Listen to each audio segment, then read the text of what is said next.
भारत में एक भी बहन बेटियों से दुष्कर्म नहीं होगा यदि ऐसी व्यवस्था लागू हो जाए।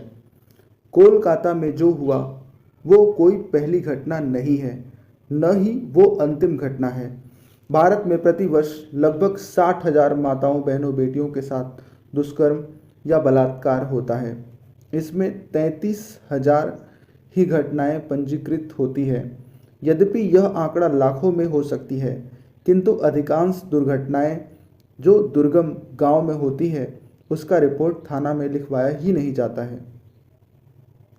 यदि केवल छेड़खानी की बात करें तो संभवतः ही कोई बहन बेटी होगी जिसके साथ दुराचार या छेड़खानी या उन्हें कुदृष्टि से न देखा जाता हो। ऐसी भयावह परिस्थिति हो गई है हमारे देश की। ऐसे में कोई भी भारतीय यह कैसे कह सकता है कि यहाँ न्यायालय, प्रशासन, सरकार नाम की भी कोई वस्तु है। आज हम इस महाभीषण विकराल समस्या को जड़मूल से समाप्त करने के समाधान पर बात करेंगे। केवल सड़क पर आने, मोमबत्ती जलाने, सोशल मीडिया पर आक्रोश दिखाने से कोई बात नहीं बनेगी। पहला उपाय, भारत में वैदिक शिक्षा व्यवस्था लागू हो। जब तक भारत में वैदिक शिक्षा व्यवस्था लागू नहीं होता तब तक भारत की एक भी समस्या का स्थायी समाधान नहीं हो सकता। जब कोई विद्यार्थी पूर्ण काल तक किसी गुरुकुल में पढ़ लेता है, वह किसी भी महिला के साथ दुष्कर्म तो दूर, उन पर कुदृष्टि भी नहीं डाल सकता। वैदिक शिक्षा व्यवस्था लागू होने का अर्थ है भारत में सारे कॉन्वेंट, निजी, सरकारी स्कूल, कॉलेज, विश्वविद्यालय को प्रतिबंधित करके गांव-गांव में पर्याप्त वैदिक गुरुकुल खोले जाएं। साथ में इसी गुरुकुल के आधार पर उच्च शिक्षा के लिए भी शिक्षण संस्थान खोले जाएं। वर्तमान शिक्षा व्यवस्था जो भारत में चल रही है वो ईसाइयों, मुसलमानों की बनाई हुई है। टीबी मैकॉले की बनाई हुई इंडियन एजुकेशन एक्ट जो आज भी चल रही है, मैकॉले ने यह शिक्षा व्यवस्था इसलिए लागू कराया ताकि भारत के लोग ईसाई बन सकें। इसके लिए उन्होंने संस्कृत गुरुकुल को प्रतिबंधित किया जो गांव-गांव में चल रहे थे। भारत की गौरवपूर्ण इतिहास को छिपाकर उल्टे सीधे इतिहास पढ़ाए जाने लगे। चूंकि यूरोप में कोई भी स्त्री को देवी स्वरूप नहीं समझा जाता, विवाह के बिना सैकड़ों के साथ संबंध बनाने जैसी अनेकों कुप्रथाएं जब भारत के बच्चों को सिखाया जाएगा तो भारत के बच्चे चरित्रवान कैसे बनेंगे? चरित्रवान बनने की शिक्षा वर्तमान समय में मिलता ही नहीं है। यदि बच्चे गुरुकुल जाकर चरित्रवान आचार्यों द्वारा वैदिक गणित, अर्थशास्त्र, संस्कृत या शुद्ध संस्कृत निष्ठ हिंदी भाषा, चारों वेद, वाल्मीकि रामायण, मनुस्मृति, अष्टांग योग आदि का पाठ करते हैं तो निश्चित रूप से वो विद्वान के साथ चरित्रवान बनकर भी निकलेंगे। किंतु यहाँ एक बात ध्यान देने वाली है कि क्या वैदिक गुरुकुल में भी लड़का और लड़की एक साथ पढ़ेंगे, अर्थात स्कूलों की तरह स्वशिक्षा या को एजुकेशन लागू होगी? बिल्कुल नहीं। मेरा मानना है कि लड़कियों को बिगाड़ने में सबसे बड़ा योगदान इनको एक साथ पढ़ाना है। इसलिए हमारे प्राचीन ऋषियों ने एक साथ पढ़ने पर प्रतिबंध लगाया था। महान ऋषि स्वामी दयानंद जी ने महान हिंदी ग्रंथ सत्यार्थ प्रकाश के तीसरे समुल्लास में स्पष्ट रूप से इसके बारे में बताया है। उन्होंने लिखा है कि लड़कों का गुरुकुल लड़कियों के गुरुकुल से 2 कोस दूर हो, अर्थात 6 किलोमीटर दूर हो। लड़कों के गुरुकुल में 5 वर्ष की लड़की भी प्रवेश न करे और लड़कियों के गुरुकुल में 5 वर्ष के लड़के भी प्रवेश न करें। अर्थात लड़कों के गुरुकुल में सारे आचार्य, विद्यार्थी, कर्मचारी सब पुरुष हों।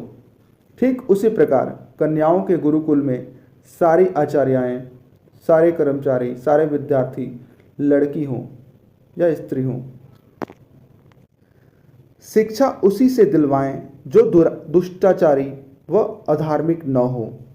अर्थात जिस अध्यापक या अध्यापिका का आचरण सही न हो, जिसकी समाज में निंदा होती हो, उससे तो बिल्कुल शिक्षा न दिलाएं।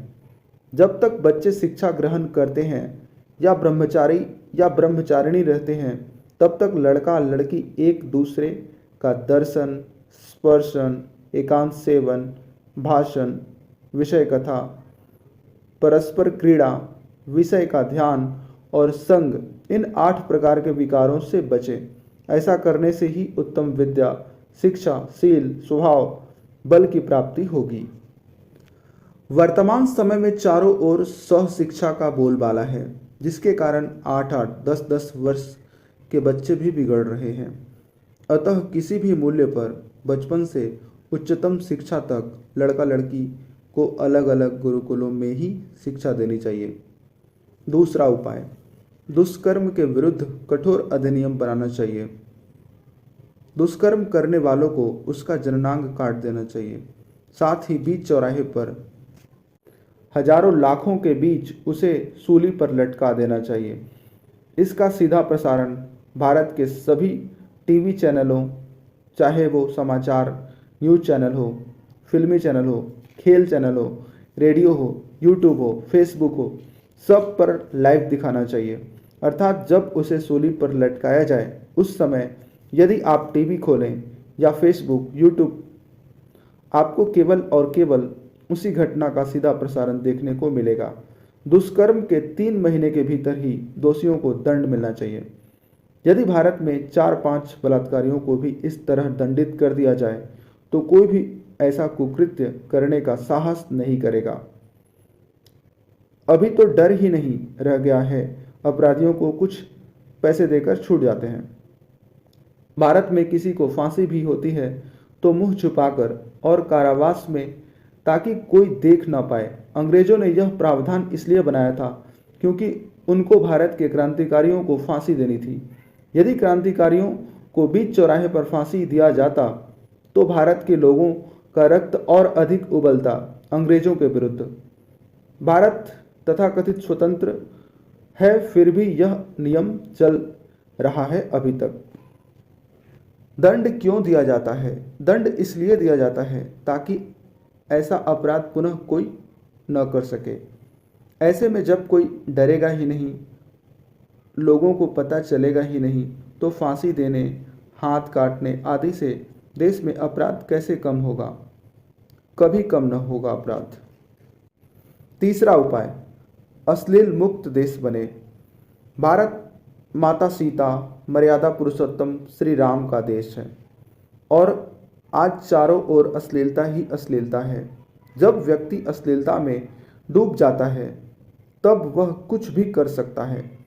आज जितने बलात्कार हो रहे हैं, उसका कारण तो यही है कि व्यक्ति सेक्स के लिए पागल हो जाता है।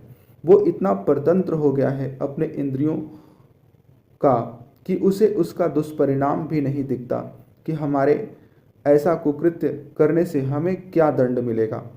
ऐसे में सरकार को अश्लीलता को जड़ से मिटाने की आवश्यकता है।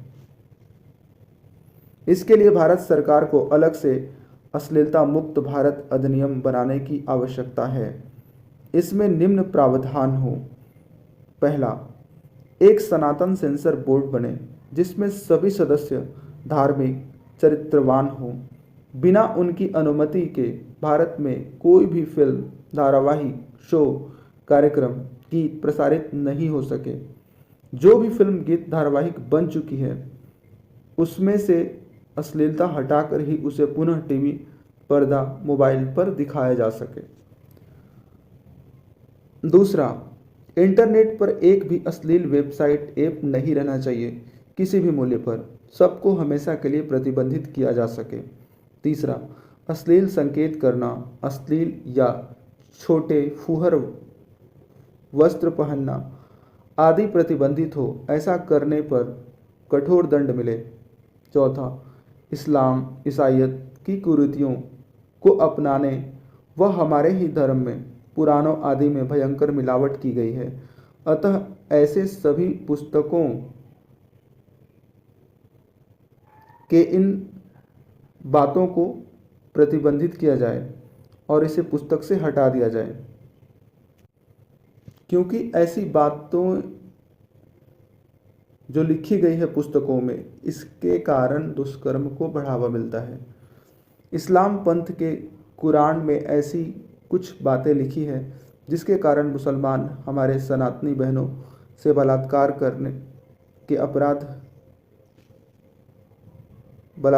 करने को अपराध नहीं मानते हैं।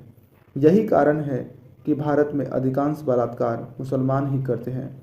अतः इसे जड़ मूल से ठीक करना ही होगा। इन 3 उपायों को करने से भारत की एक एक बहन, बेटी, माँ सुरक्षित हो जाएंगी। यह इतना सरल कार्य नहीं है, किंतु असंभव भी नहीं है। जब लाखों लोग एक साथ मांग करेंगे तो यह सब अवश्य होगा। वंदे मातरम। जय श्री राम।